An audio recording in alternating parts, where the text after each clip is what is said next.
Olá! O objetivo desse vídeo é falarmos sobre a diferença de materiais monocristalinos, policristalinos e amorfos, e falar como a estrutura do sólido é afetada, em função das suas propriedades físicas, e do arranjo desses materiais. Meu nome é Guilherme, e depois da vinheta vamos falar um pouco sobre cristalinidade.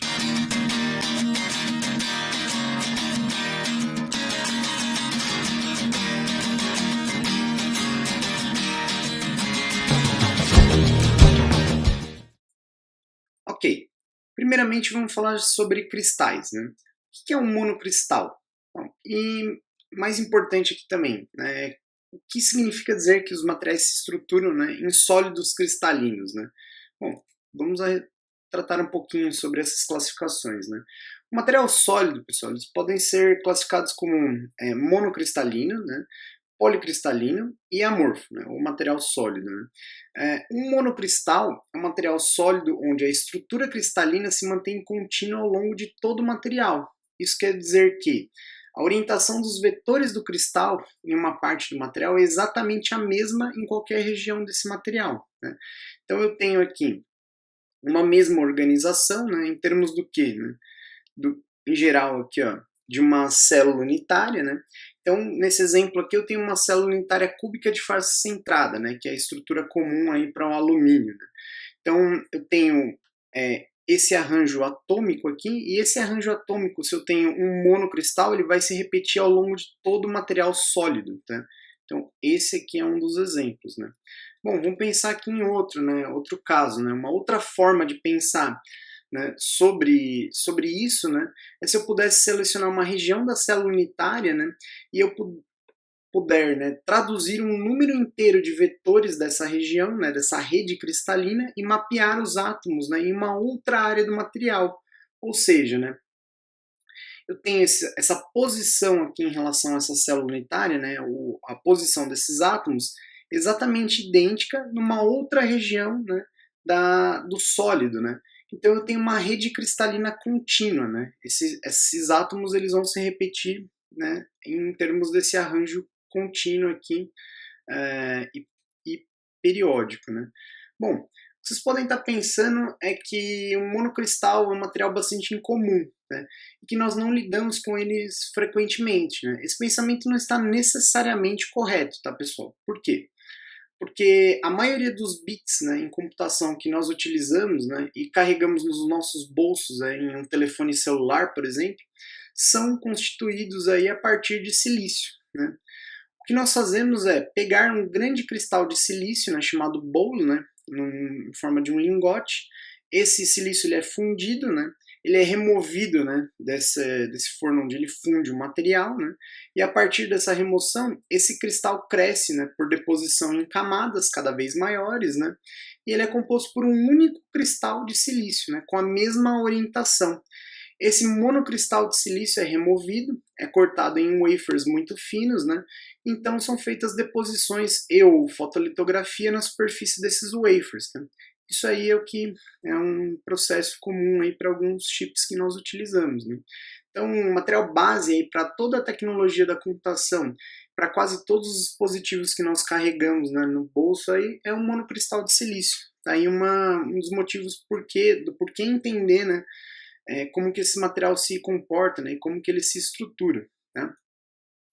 Agora vamos falar um pouquinho sobre as propriedades físicas desses materiais monocristalinos. Em termos de propriedade física de um monocristal, posso selecionar a propriedade elétrica, talvez eu queira falar sobre módulo de elasticidade. A propriedade em si não necessariamente importa. A parte importante é entender que como os seus átomos estão orientados em uma direção em relação às outras. Então, assim, eu tenho um direcionamento em termos de um alinhamento aqui desses átomos, não necessariamente igual em relação a uma outra orientação. Então, eu vou ter que falar aqui de densidade linear. Eu estou utilizando nesse exemplo aqui uma célula cúbica, um cristal cúbico. E a densidade linear na direção, por exemplo, a direção 100, que é qual direção, pessoal? A direção 100 é a que representa essa seta aqui. Então, eu tenho essa direção aqui.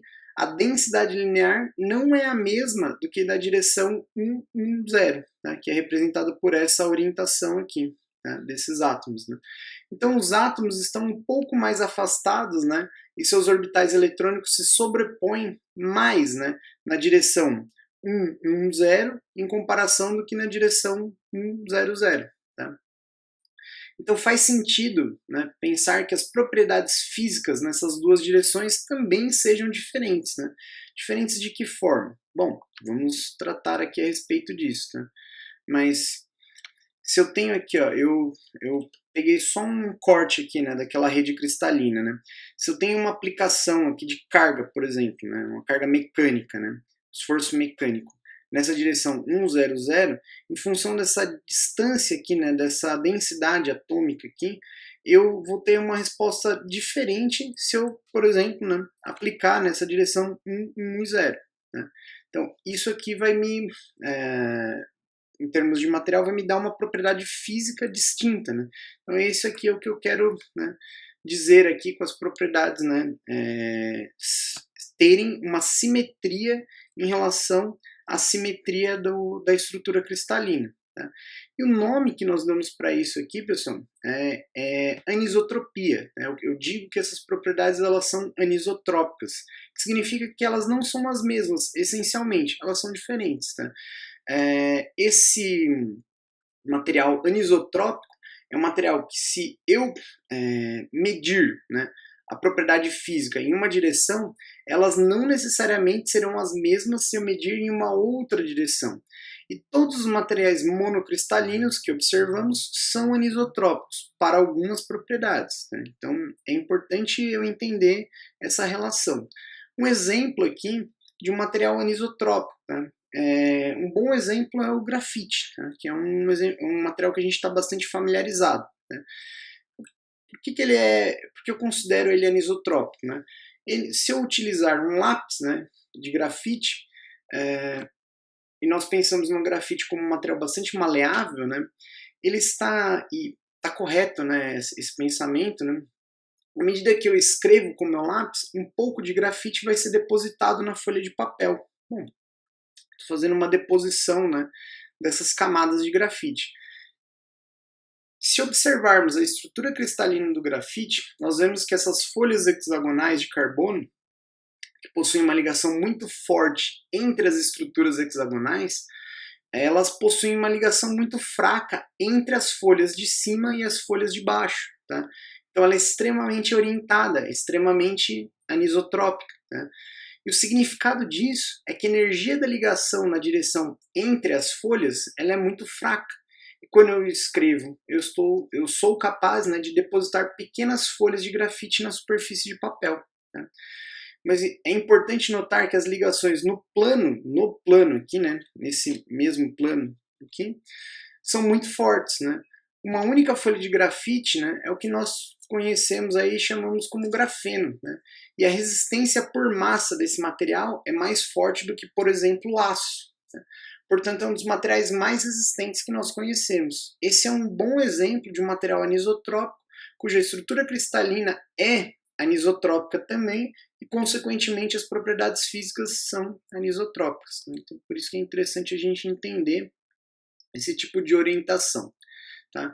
Um outro ponto que deve ser mencionado aqui, pessoal, é que se eu observo as propriedades em uma direção, digamos, 1, 0, 0, né, e eu observo as propriedades em uma direção que são relacionadas por simetria, digamos, uma direção 0, 1, 0, se essas duas direções forem simetricamente equivalentes, então eu espero que as propriedades também sejam simetricamente equivalentes, elas vão ser idênticas. Tá? Então, nesse exemplo que eu coloquei aqui, essas duas propriedades são idênticas. Tá? Então, se eu tiver um monocristal cúbico e medir um módulo de elasticidade na direção 1, 0, 0 e eu medir novamente na direção 0, 1, 0, eu sei que essas duas direções são simetricamente equivalentes. Isso significa que a propriedade também será simetricamente equivalente. Né? Esse é um aprendizado bastante importante para ser fixado, pessoal. Qual é ele? Né? Que a simetria das propriedades físicas dos materiais está relacionada à simetria da estrutura cristalina. Tá? Esse é um ponto bastante importante para a gente relembrar.